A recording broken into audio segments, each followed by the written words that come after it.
Ayan, what's up dribblers at mga shooters? Kamusta po kayo?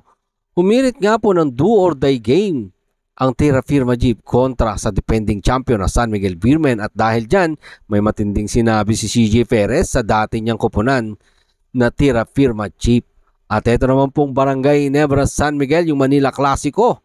Nauna na nga po sa semifinals ang Barangay Ginebra San Miguel matapos padapain, lasingin ang Magnolia Hotshot. Tara, pag-usapan na talakayin natin yan matapos po akong maglambing ng isang like, share, comment down below, and don't forget to subscribe and hit that notification bell button para updated po tayo sa ating mga video. Humirit nga po ng do or die game ang Tira Firma Jeep kontra sa defending champion na San Miguel Beermen. Ano nga ba naging game plan ng Tira Firma at bakit nila napataob yung defending champion na San Miguel Beermen, mga shooters? Maganda ang kanilang inilaro. Isa lang yon sa mga factor kung bakit sila nanalo.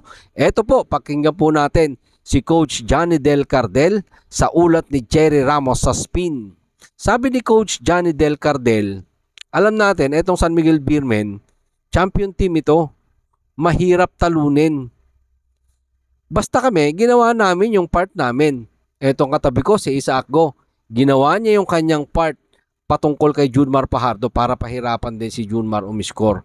At maganda rin ang kanyang inilaro. Nakita naman natin sa kanyang performance, 22 points, 5 rebound, 6 of 11 sa 3-point field goal percentage. Diba? Naghanda kami, paghahandaan namin ulit yung do or die game this coming Wednesday. At alam natin, maghahanda din yung San Miguel Beermen dyan. Hindi sila papatalo, syempre. Defending champion sila.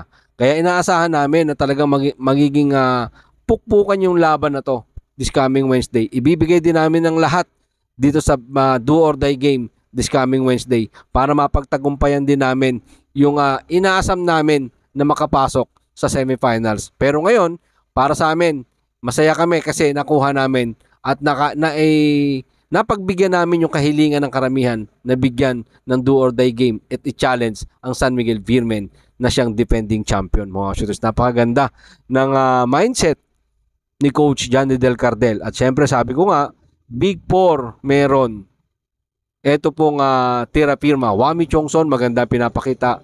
Diba? Alam natin consistent yung Wami Chongson. Yung performance niya dito sa Tira Firma, mga shooters. No, itong Stephen Holtz na parang akala mo hindi rookie maglaro. Masasabi mo bang rookie yung Stephen Holtz? Kaya dyan may sinabi nga po etong si CJ Perez. Narito po si former Tira Firma Jeep star at ngayon po ay nasa panig na ng San Miguel Beermen. Narito po ang sinabi ni CJ Perez sa ulat pa rin ni Jerry Ramos sa spin. Sobrang different na ng Tira Firma ngayon. Di na yung tulad ng dati na kapag kinalaban mo, sabi nga nila, matik na, matatalo mo. Pero iba na po sila ngayon. Mahirap na silang talunin ng ganun-ganun na lang. Well, tama dito si CJ Perez. Mga shooters, kaya hindi po pwedeng pakumpiyansa ka rito, pa-relax-relax ka rito sa kupunan ng Tira Firma. Again, consistent yung ginagawa ni Wami Chongson. Maganda pinapakita nung rookie nila, si Stephen Holtz. Etong Stephen Holtz, mga shooters, hindi ko na siya masasabing rookie. Sa edad niyang 31 years old, parang veterano na yan, mga shooters, di ba? Supposedly, dapat ang rookie nasa 24, 25, 26 years old. Pero ito, 31 years old na si Stephen Holtz. Kaya, rookie pa ba yan? Yung galawan, walang takot, walang hesitation. Diba? So, hindi na rookie mag-isip. Mataas na rin ang basketball IQ. Tsaka matapang na yung Stephen Holtz. At syempre, yung Javi Gomez de Liano, Isaac Go, na talaga namang maganda yung complement ng bawat isa sa kanila. At maganda yung role nila dito sa kupunan ng Tira Firma Jeep. Kaya umaasa tayo na sa susunod na bakbakan nila sa do or die game, isang umaatikabong bakbakan ang ating muling masasaksihan. Mga shooters, no? Sabi nga ni CJ, iba na ang Tira Firma ngayon, mga shooters. At siyempre, banta naman po tayo sa kabilang banda. Ito naman pong Barangay Ginebra San Miguel ay tinapos na nga po ng Barangay Ginebra San Miguel ang Magnolia Hotshot para bigyan ng bakasyon sa Boracay para hindi na rin umabot sa Game 2 or do or die game ang kanilang bakbakan ng semifinals dito nga po sa loob ng Rizal Memorial Coliseum. Nakakaharap nga po ng Barangay Ginebra San Miguel alinman sa Meralco Bulls or NLEX Road Warriors, etong sister team na Meralco at NLEX Road Warriors.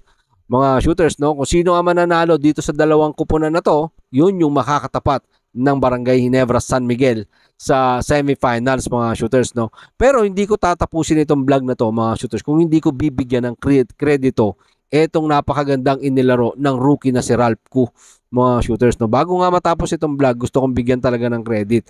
Maganda pinakita ni Christian Stan Hardinger, Scotty Thompson, Maverick Hamnisi, Chapet Aguilar, Stanley Fringel at ang buong team.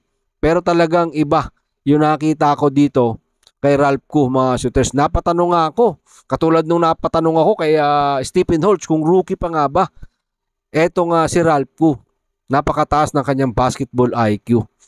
Kahit nga si Coach Tim Cone at Christian Stan Hardinger sa press con, during the press con, puring-puri nila ang rookie na to na si Ralph Koo, mga shooters, dahil sa loob nga daw po ng court, talagang iba yung galawan, iba yung kanyang ginagawa.